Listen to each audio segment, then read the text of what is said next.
আপোনালোকে কওকচোন ভাৰতৰ সংবিধানৰ কোন অনুচ্ছেদত মুছলমানে হিন্দুক মাটি বিক্ৰী কৰিব নোৱাৰিব আৰু হিন্দুৱে মুছলমানক মাটি বিক্ৰী কৰিব নোৱাৰিব এই বাক্যটো ক'ত আছে আপোনালোকে নিজে এবাৰ কওক। গোটেই বছৰটোৰ 11 মাহ সময় তেওঁ অকল হিন্দু মুছলমানৰ খেল খেলে আৰু এমাহমান সময় বানপানীৰ কথা কয়, সমস্যাৰ কথা পাতে, বাকী বছৰটোৰ 12 মাহৰ ভিতৰত 11 মাহ সময় তেওঁ অকল হিন্দু মুছলমানৰ খেল খেলে।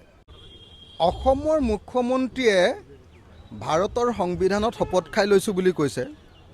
শপত খাই তেওঁ মুখ্যমন্ত্ৰী হৈছে আৰু তেওঁ ভাৰতৰ সংবিধানক সম্পূৰ্ণৰূপে অস্বীকাৰ কৰি অসমত অকল হিন্দু মুছলমানৰ খেল খেলি আছে। অসমৰ মুখ্যমন্ত্ৰীয়ে ভাৰতৰ সংবিধানত শপত খাই লৈছোঁ বুলি কৈছে। শপত খাই তেওঁ মুখ্যমন্ত্ৰী হৈছে আৰু তেওঁ ভাৰতৰ সংবিধানক সম্পূৰ্ণৰূপে অস্বীকাৰ কৰি অসমত অকল হিন্দু মুছলমানৰ খেল খেলি আছে। গোটেই বছৰটোৰ 11 মাহ সময় তেওঁ অকল হিন্দু মুছলমানৰ খেল খেলে আৰু এমাহমান সময় বানপানীৰ কথা কয়, সমস্যাৰ কথা পাতে, বাকী বছৰটোৰ 12 মাহৰ ভিতৰত 11 মাহ সময় তেওঁ অকল হিন্দু মুছলমানৰ খেল খেলে। আপোনালোকে কওকচোন ভাৰতৰ সংবিধানৰ কোন অনুচ্ছেদত মুছলমানে হিন্দুক মাটি বিক্ৰী কৰিব নোৱাৰিব আৰু হিন্দুৱে মুছলমানক মাটি বিক্ৰী কৰিব নোৱাৰিব এই বাক্যটো ক'ত আছে আপোনালোকে নিজে এবাৰ কওক। এইটো সম্পূৰ্ণৰূপে অসাংবিধানিক এটা ব্যৱস্থা। খুব বেছি এটা কথা ক'ব পাৰে যে খিলঞ্জীয়া মানুহৰ হাতৰ পৰা মাটি নাইকিয়া হৈছে, গতিকে খিলঞ্জীয়া মানুহে যাতে যধে মধে মাটি বিক্ৰী কৰিব নোৱাৰে, বাহিৰৰ মানুহে আহি যাতে মাটি কিনিব নোৱাৰে, তাৰ কাৰণে কিবা এটা আইন তৈয়াৰ কৰাৰ কাৰণে কিবা এটা হয়তো সংবিধানে এটা ৰাস্তা দিব পাৰে।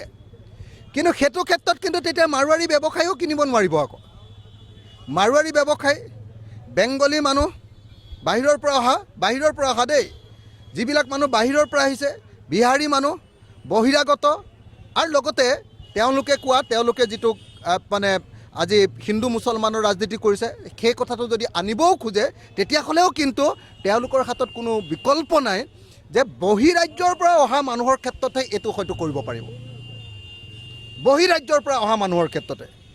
কিন্তু যি ভাৰতীয় নাগৰিক আৰু যি ইয়াৰ পাৰ্মানেণ্ট ৰেচিডেঞ্চিয়েল চাৰ্টিফিকেট আছে আৰু যিবিলাক অঞ্চল 6 চিডিউল এলেকাৰ ভিতৰত নাই, সেই এলেকাবিলাকৰ ভিতৰত কেনেকৈনো হিন্দু মুছলমানে, হিন্দুৱে মুছলমানক, মুছলমানে হিন্দুক মাটি বিক্ৰী কৰিব নোৱাৰিব এনেকুৱা ধৰণৰ প্ৰভিজন ভাৰতৰ সংবিধানৰ ক'তো নাই। যদি সঁচাকৈ খিলঞ্জীয়াৰ হাতত মাটি ৰাখিব খুজিছে তেতিয়াহ'লে খিলঞ্জীয়া মানুহবিলাকক মাটিৰ পট্টা দি দিব লাগে আৰু সেই খিলঞ্জীয়া মানুহবিলাকৰ মাটিবিলাকত যেনেকৈ ট্ৰাইবেল বেল্টৰ নিচিনা আছে, ট্ৰাইবেল বেল্টৰ নিচিনা কিবা এটা বেল্টৰ ব্যৱস্থা কৰি দিব লাগিব। অকল খিলঞ্জীয়া মানুহৰ কাৰণে পাৰিব সেইটো, বাকী তাত কেতিয়াও হিন্দু মুছলমানৰ কাম কৰাটো কেতিয়াও সম্ভৱপৰ নহয়। গতিকে হিমন্ত বিশ্ব শৰ্মাই যি কাম কৰিছে এয়া অসাংবিধানিক, এয়া সাম্প্ৰদায়িক আৰু এয়া জাতি ধ্বংসকাৰী, বিভাজনকামী এটা বুদ্ধি। মই হিমন্ত বিশ্ব শৰ্মাক এনেকুৱা ধৰণৰ বিভাজনকামী কামৰ পৰা আঁতৰি ৰাখিবৰ কাৰণে আৰু তেওঁৰ ইচ্ছামতে অসমত হিন্দু মুছলমানৰ তেজৰ ফাকু নেখেলিবৰ কাৰণে, সাম্প্ৰদায়িক ৰাজনীতি কৰি সংঘৰ্ষ নলগাবৰ কাৰণে মই তেখেতক সকীয়াই দিছোঁ আৰু হিমন্ত বিশ্ব শৰ্মাক এনেকুৱা ধৰণৰ কুটিল ৰাজনীতিৰ পৰা আঁতৰি আহি অসমৰ সমস্যা সমাধান কৰাৰ ৰাজনীতিত আগভাগ ল'বলৈ মই আহ্বান জনাইছোঁ। হিমন্ত বিশ্ব শৰ্মাই এই আপোনাৰ হাছিনাৰ পৰা কি বুলি কয়, বাংলাদেশৰ যে শ্বেখ হাছিনাৰ পৰা তেওঁলোকে শিক্ষা লোৱা দৰকাৰ, আমাৰ নৰেন্দ্ৰ মোদীয়ে শিক্ষা লোৱা দৰকাৰ। শ্বেখ হাছিনাক মানুহে কেনেকৈ খেদিছে আপোনালোকে নিশ্চয় দেখিছে। তো তেওঁলোকে কেনেকুৱা ধৰণৰ এটা স্বৈৰাচাৰী নীতিৰে দেশ শাসন কৰিছিলে, যি কাৰণত হিন্দু মুছলমান চব লগ হৈ বাংলাদেশত তেওঁলোকক খেদিছে এতিয়া শ্বেখ হাছিনাক। তো এই মুহূৰ্তত মই সেইকাৰণে আপোনালোকক ক'ব খোজোঁ যে যদি সেই শিক্ষা নলয় এদিন নৰেন্দ্ৰ মোদী আৰু হিমন্ত বিশ্ব শৰ্মাৰ অৱস্থাও এইটোৱে হ'ব। আৰু মই একেটা সময়তে ক'ব খোজোঁ, বহুতে কৈ আছে যে নহয় বাংলাদেশত এতিয়া হিন্দুৰ ওপৰত আক্ৰমণ হৈছে। মই ভাৰত চৰকাৰক আহ্বান জনাওঁ যে বাংলাদেশত যদি সঁচাকৈ হিন্দুৰ ওপৰত আক্ৰমণ হৈছে, নিৰ্যাতন হৈছে, ভাৰত চৰকাৰে সকিয়নি দিব লাগে।